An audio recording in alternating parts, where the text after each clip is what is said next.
नमस्कार मित्रांनो, आपण बोलूया आज गुढीपाडव्या संदर्भात। गुढीपाडवा म्हणजे आपल्या नवीन वर्षाचा आरंभ। गुढीपाडव्याला आपण म्हणजे नवीन वर्षाच्या पहिल्या दिवसाला आपण अनेक संकल्प करत असतो। आपलं आयुष्य सुखात जावं, निव्वळ सुखातच नाही तर ते निरामय व्हावं, निरोगी व्हावं। अशा निरामय निरोगी आयुष्यासाठी अगदी मनापासून तुम्हाला खूप खूप शुभेच्छा देतोय। मित्रांनो, गुढीपाडवा हे वर्षारंभ तर आहेच आहे, चैत्र महिन्याचा पहिला दिवस। आणि म्हणून महाराष्ट्रामध्येच नव्हे तर दक्षिण भारतामध्ये आणि इतरही राज्यांमध्ये गुढीपाडव्याचे 3 दिवस सण महोत्सव म्हणून साजरा केला जाते। आणि 3.5 मुहूर्तापैकी एक मुहूर्त गुढीपाडव्याला मानला जाते। आणि म्हणूनच गुढीपाडव्याला आपल्या जीवनामध्ये अगदी फार स्थान आहे, फार श्रद्धा आहे गुढीपाडव्यावर आपली। गुढीपाडवा केव्हापासून सुरुवात झाली तर गुढीपाडव्याला पौराणिक संदर्भ आहे। ऋग्वेद काळातही गुढीपाडवा मानला जायचा, ऋग्वेदामध्येही गुढीपाडव्याचे संदर्भ आहे।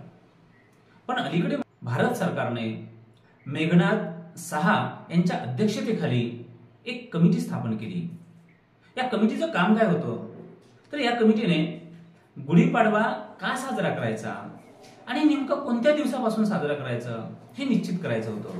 आणि 1955 मध्ये मेघनाथ साहा या कमिटीने केंद्र सरकारला आपला रिपोर्ट दिला आणि तेव्हापासून गुढीपाडवा चैत्र महिन्याच्या पहिल्या दिवशी साजरी करून राहिलो आपण।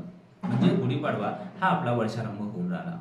मित्रांनो, गुढीपाडव्याला आणखी काय संदर्भ आहे तर खूप प्राचीन संदर्भ आहे। गुढीपाडव्या संदर्भात लोकांच्या मनामध्ये काय काय संदर्भ आहेत तर काही लोक म्हणतात की गुढीपाडव्याला ब्रह्मदेवाने सृष्टी निर्माण केली आणि म्हणून मग ज्या दिवशी सृष्टी निर्माण केली ब्रह्मदेवाने तो दिवस आनंदाचा मानायचा आणि तो दिवस होता गुढीपाडव्याचा। दुसरे काही लोक म्हणतात की ही जी पृथ्वी निर्माण झाली आणि यावर जे जीव निर्माण झाले, मानव निर्माण झाले, या मानवांनी पहिली क्रिया, आयुष्याचं पहिलं चलनवलन गुढीपाडव्याला केलं आणि म्हणून तो दिवस आपण आनंदाने मानायचा। काही लोक म्हणतात की समाजाला वालीचा फार त्रास होता, रामायण काळामधला वालीचा फार त्रास होता आणि म्हणून वालीच्या त्रासापासून रामाने दक्षिण भारत मुक्त केला, तो दिवस गुढीपाडव्याचा होता आणि म्हणून तो दिवस गुढीपाडव्याचा दिवस म्हणून मानायचा। काही लोक म्हणतात की शालिवाहन शक आज गुढीपाडव्यापासून तयार झालेला आहे आणि म्हणून तेव्हापासून नवीन वर्षाचा आरंभ मानायचा असंही म्हटलं जातं। मित्रांनो, आपापली धारणा आहे त्या पद्धतीने गुढीपाडव्याला पौराणिक वैदिक संदर्भ दिला गेले आहे। आता शालिवाहन शक जे आपण म्हणतोय तर शालिवाहन म्हणजे सातवाहन। सातवाहनांचा काळ हा काही 78 नव्हता, सातवाहनांचा काळ हा इसवी सन पूर्व 230 होता।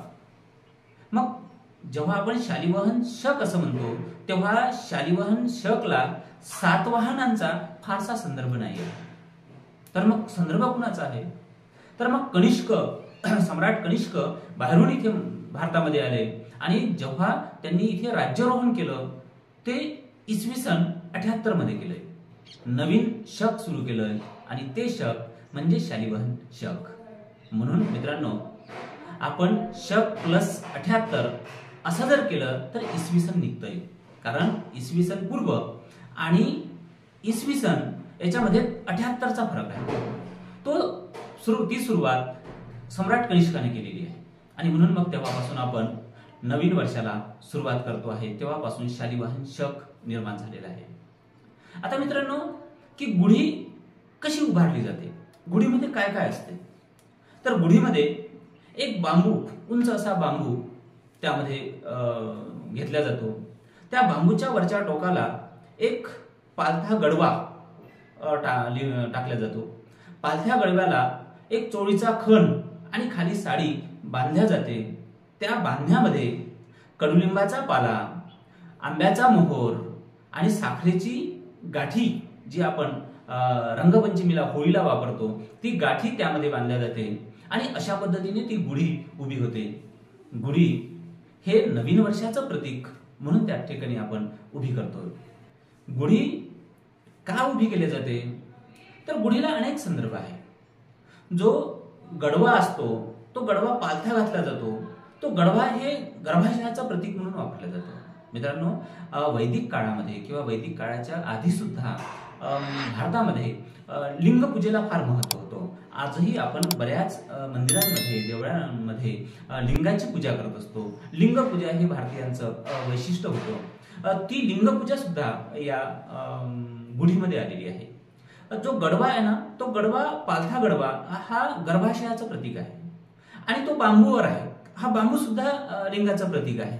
आणि मग वर्षाचा आरंभ होतो म्हणजे गुढी उभारायची म्हणजे वर्षाच्या आरंभीच नवसृष्टीचं पूजन करायचं, निर्मिती करायची, हे अशा पद्धतीचं हे प्रतीक आहे आणि म्हणून ती प्रतिकात्मक वापरल्या जाते. पुढे काय झालं की हे जो चोळी खण आहे हे का वापरलं जायचं, चोळी का वापरल्या जायची? तर कनिष्क हा परकीय आहे.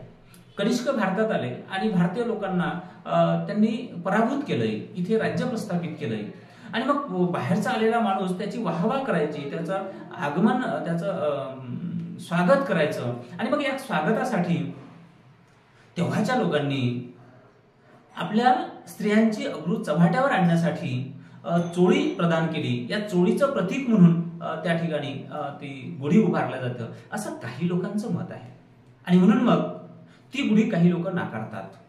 मग हा गुढीला जो भगवा रंग आहे तो भगवा रंग म्हणजेच मग शिवाजी महाराजांचा ध्वज का? तर मग पुन्हा प्रश्न येतो की शिवाजी महाराजांच्या ध्वजाचा तो भगवा रंग त्या गुढीला वापरायचा का? मग हा भगवा रंग शिवाजी महाराजांच्या ध्वजाचा होतो की मग पेशवाई मधला जरीपटक्याचा होतो? तिथेही पुन्हा वाद झाले. त्यानंतर मग काही लोक ते सुद्धा नाकारतात. असे अनेक गुढीला पदर आहेत, वलय आहेत. म्हणून जी व्यक्ती असेल, ज्या समाजाची व्यक्ती असेल त्या अँगलनी त्या गुढीकडे पाहिलं जातं. एवढं मात्र निश्चित, एक मात्र निश्चित, गुढीपाडव्याला आपण सगळेच माणसं नवीन वर्षाचा आरंभ सुखासीन व्हावा, संपन्नतेमध्ये व्हावा आणि म्हणून मग ती गुढी उभारतो आहे. नवीन संकल्प करतो आहे. पूर्ण आयुष्य आपलं समृद्धीमध्ये जावं, निरामय आरोग्यामध्ये जावं म्हणून गुढी उभारतो आहे. गुढीला ऐतिहासिक जरी संदर्भ फारसे नसले, पौराणिक संदर्भ आहे, पौराणिक संदर्भ असले तरीही आपण गुढी ही मानवतेची उभारूया, गुढी ही समानतेची उभारूया, गुढी ही आपुलकेची, बंधुभावाची, न्यायाची उभारूया, मानवतेची उभारूया. असं जर केलं तर या पौराणिक गुढीला आपण आधुनिकतेचा आणि वास्तववादाचा, मानवतेचा संदर्भ देऊ शकतो.